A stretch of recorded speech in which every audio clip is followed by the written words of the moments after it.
శ్రీమాత్రే నమః. సద్గురు జ్యోతిష్యాలయం నుండి 2026 జూన్ నెలలో 15వ తారీఖు నుండి 21వ తారీఖు వరకు ఈ వారం రాశి ఫలితాలు మేషం నుండి మీనరాశి వరకు ఎలా ఉంది, అందరికీ ఆరోగ్యం ఎలా ఉంది, ఉద్యోగం ఎలా ఉంటుంది, ఒక వ్యాపారం ఎలా ఉంటుంది, రాజకీయం ఎలా ఉంటుంది, ఒక క్యూరియాసిటీతో అందరూ కూడా చూస్తూ ఉంటారు. వాటికి అందరికీ కూడా ఒక అద్భుతమైనటువంటి ఫలితాలని మన యొక్క ఛానల్ ద్వారా అందిస్తున్నాము.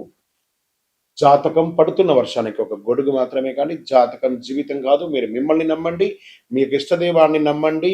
ఈ యొక్క జాతకం అంతా మీ యొక్క వ్యక్తిగత జీవితానికి ఒక 30% మాత్రమే వర్తిస్తుంది. తర్వాత మీ యొక్క పర్సనల్ జాతకం ద్వారానే సంపూర్ణ జాతకం అనేది తెలియబడుతుంది.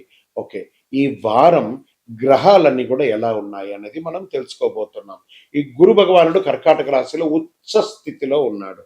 శని మీనరాశిలో సంచరిస్తున్నాడు. రాహు కుంభరాశిలో, కేతు సింహంలో ఉన్నాడు. జూన్ 15 తర్వాత సూర్యుడు మిథున రాశిలోకి ప్రవేశిస్తున్నాడు. శుక్రుడు కర్కాటకంలో ఉన్నాడు. జూన్ 21న కుజుడు వృషభ రాశిలోకి ప్రవేశిస్తున్నాడు. ఈ యొక్క చంద్ర రాశి ఆధారంగా సాధారణంగా ఫలితాలు వ్యక్తిగత జాతకాన్ని బట్టి మారవచ్చు. కాబట్టి మీకు వ్యక్తిగత జాతకాన్ని మనం తెలుసుకుందాము. ఇంకా మీనరాశి మిత్రులారా, ఈ వారం మీకు ఎలా ఉండబోతుందంటే, గురు భగవానుడు యోగంగా ఉన్నాడు. శని జన్మంలో ఉన్నా కూడా చాలా అద్భుతంగా ఉంది. శని ప్రభావంతో క్రమశిక్షణ అనేది నేర్పిస్తూ ఉంటాడు. నిదానంగా స్థిరంగా ఎదుగుతారు. వ్యాపారంలో పార్ట్నర్షిప్ దగ్గర గొడవలు లేకుండా చూసుకోండి. విద్యార్థులకి అధిక శ్రమ ఉండే అవకాశాలు ఉన్నాయి. ఆర్థికంగా మీ ఖర్చుల్ని నియంత్రించాలి. ఏది ఖర్చు పెట్టాలో అది మాత్రమే ఖర్చు పెట్టండి. ఎందుకంటే లిక్విడిటీని పోగొట్టుకోకండి. ఆరోగ్యపరంగా ఒత్తిడి పెరుగుతుంది. ఒక శస్త్రచికిత్స కూడా కనబడుతుంది ఆరోగ్యపరంగా. ఇది కూడా మీరు చాలా జాగ్రత్తగా చూసుకోవాల్సినటువంటి ఇది. మానసిక ప్రశాంతత లేకపోవడం వల్లే ఇవన్నీ కూడా జరుగుతుంది. రియల్ ఎస్టేట్ మిశ్రమంగా ఉంది. షేర్ మార్కెట్ అసలు ముట్టుకోకపోవడమే మంచిదని కూడా చెప్పచ్చు. ఇంకా కొత్త ఒప్పందాలు వ్యాపారంలో వేసేటప్పుడు ఒకసారికి 2 సార్లు డాక్యుమెంటేషన్ అంతా కూడా చెక్ చేయండి. కోర్టు వ్యవహారాలు చాలా కాంప్రమైజ్ అయితే మంచిదండి. తెంచేసుకోండి కాంప్రమైజ్. దీన్ని లాంగ్ టర్మ్ లాగకండి. ఎప్పుడు కూడా మీకు ఇబ్బంది వచ్చే అవకాశాలు బాగా కనబడుతున్నాయి. ఓవరాల్ ఈ వారం మీకు వచ్చేసి లక్కీ నెంబర్ అని చెప్పచ్చు. అదృష్ట సంఖ్య 7, అదృష్ట రంగు ఆకుపచ్చ కలర్ అని కూడా చెప్పచ్చు. ఈశాన్య దిక్కు మీకు చాలా కలిసి వస్తుంది. ఓవరాల్ గురు భగవాన్ని ప్రార్థన చేయండి. దత్తాత్రేయ స్వామి వారిని, శంకరుల్ని, ఎవరుంటే ఆ గురువులందరినీ కూడా ప్రార్థన చేసుకుంటూ గొప్ప స్థితికి వెళ్ళండి.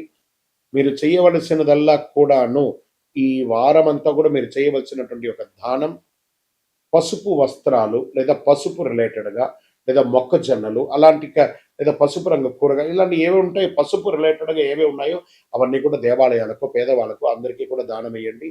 ఓవరాల్ ఈ వారం కాస్త జాగ్రత్తగా ఉండవలసినటువంటి వారం. కాస్మెటిక్స్ అంతా యూజ్ చేసేటప్పుడు జాగ్రత్తగా ఉండండి.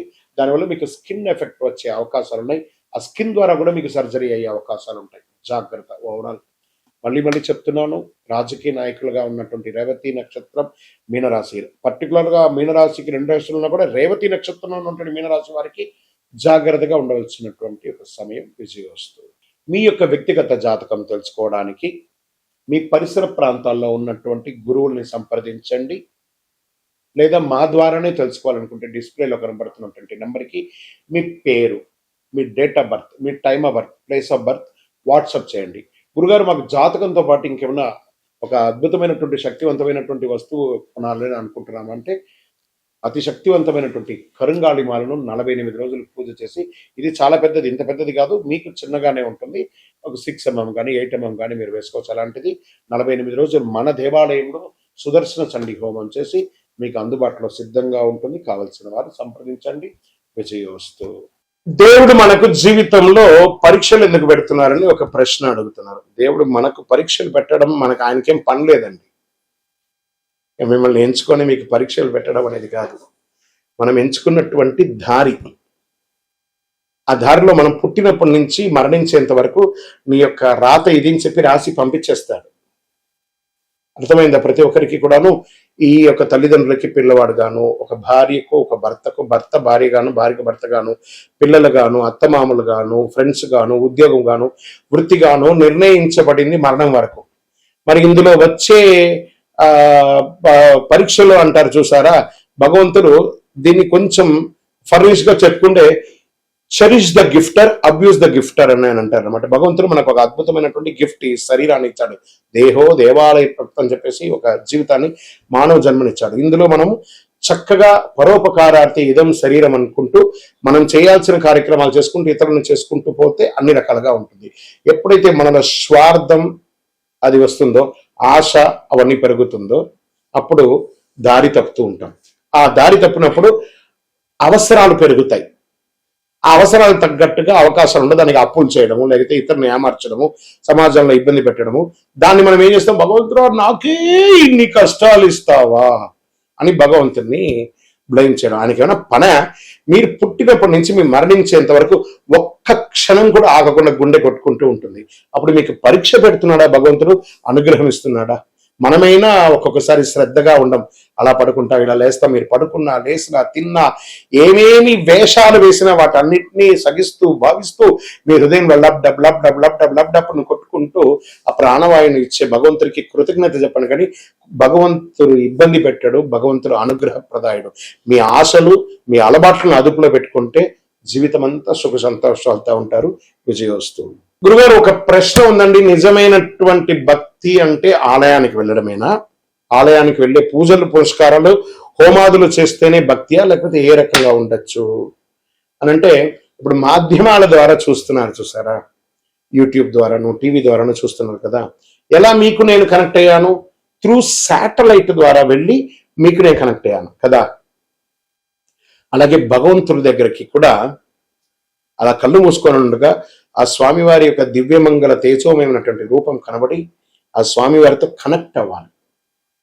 అది మీరు ఆలయంలో కూర్చుంటారా, ఇంట్లో కూర్చుంటారా, ఇంకో చోట కూర్చుంటారా అనేది కాదు ప్రశ్న. మీరు భగవంతుని ప్రార్థన చేస్తారా లేదా అనేది ముఖ్యం. ఎందుకు ఆలయాలకి ఒక ప్రత్యేకత ఉంది అని అంటే, ఒక యంత్ర ప్రతిష్ఠ చేసి నిత్య పూజలు చేసి ఒక పవిత్రమైనటువంటి భక్తులు అందరూ కూడా వచ్చి దర్శనం చేసుకున్నటువంటి ఒక ఎంతో పుణ్యాత్ములు నడిచిన భక్తుల యొక్క పాదధూళిలో భగవంతుడు ఉంటాడని చెప్తారు. కాబట్టి అక్కడ పవిత్రమైనటువంటి స్థలంగా ఉంటుంది. కాబట్టి ఆ దేవాలయాలకి వెళ్ళి దర్శనం చేసుకోవడం అనేది ఒక సిస్టమ్ ఉంది. కాబట్టి అక్కడ మంత్రోచ్చారణతో ఉంటుంది. కాబట్టి అక్కడికి వెళ్ళడం మంచిది. మన ఇంటిలో కూడా దేవాలయము, ఒక దేవుడు రూమ్ అనేది ఉంటుంది, అక్కడ ఉంటుంది. కానీ 24 గంటల సేపు మనలో ఆత్మ అనే ఒక దేవుడు మనల్ని పరీక్షిస్తూ చూస్తున్నాడు. తత్వమసి, దట్ ఈస్ కాల్ తత్ త్వం అసి. నువ్వు దేన్నైతే చూడడానికి, దేన్నైతే పొందడానికి ప్రపంచంలో తిరుగుతున్నావు అది నీలోనే ఉంది, చూసుకో. అహం బ్రహ్మాస్మి అని చెప్పాడు భగవంతుడు. నీలోనే ఉన్నాడు. శివం శివం శివం. ఈ శివం లేకపోతే దాన్ని శవం శవం శవం అంటారు. కాబట్టి దేవాలయానికి పూజ చేయాలా, నీలో పూజ చేయాలా అనేది కాదు. పూజ చేయి, కనెక్ట్ అవ్వు భగవంతుని. నువ్వు పూజించకపోతే కొట్టడు భగవంతుడు, కానీ పూజిస్తే నువ్వు ఇంకా బాగుంటావు. బాగా గుర్తుపెట్టుకోండి. ఆర్గ్యూ చేయడం వల్ల మనం బాగుంటామా, నెగిటివ్ అవుతామా అని అంటే, ఆర్గ్యూ చేయడం వల్ల నెగిటివ్స్ వస్తుంది. కానీ నువ్వు ఆర్గ్యూ చేయకుండా సైలెంట్ గా ఉంటే బాగా అయిపోతామంటే బాగా అయిపోమట, కానీ నెగిటివ్ అనేది తగ్గిపోతుంది. చాలదా?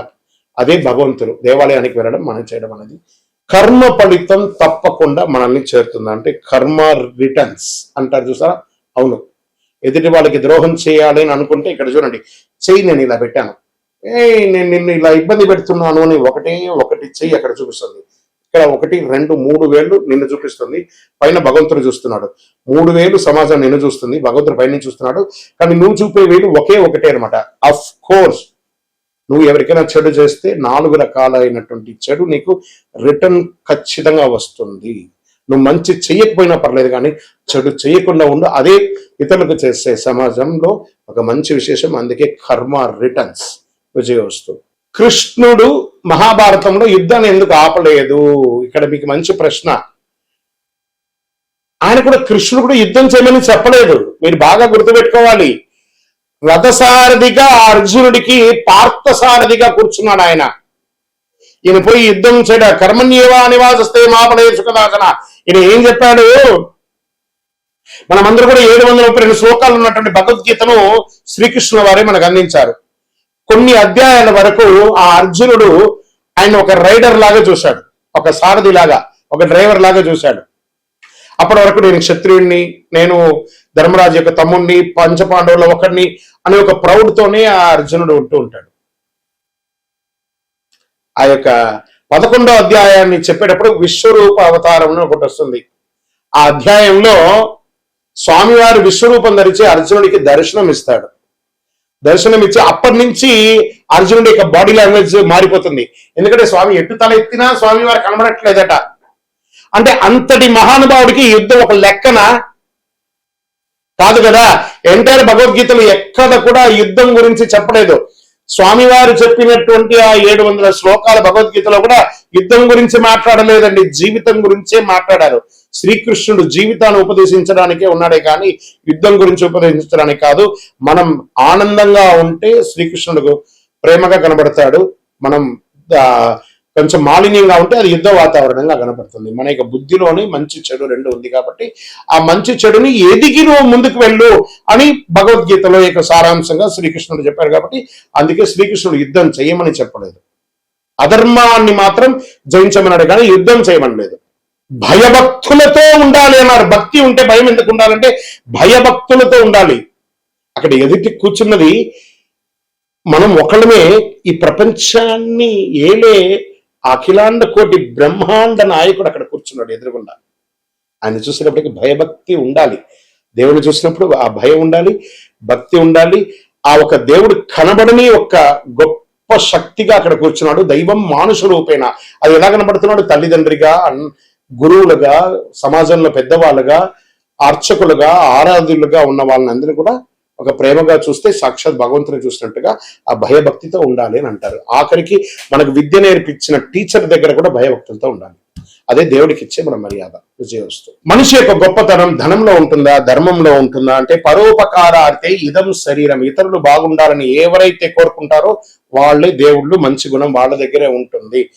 డబ్బులు సంపాదించాలి, డబ్బులు అవసరం ఉంది. ఆ డబ్బులు క్షేత్రస్థాయిని పెంచే విధంగా ఉండాలి కానీ క్షేత్రాన్ని నాశనం చేసే వాళ్ళ దగ్గర ఉండకూడదని చెప్తారు. కాబట్టి మంచితనంతో ఉన్న వాళ్ళు అందరూ క్షేమంగా ఉండాలి మనస్ఫూర్తిగా కోరుకుంటారు. విజయవస్తు.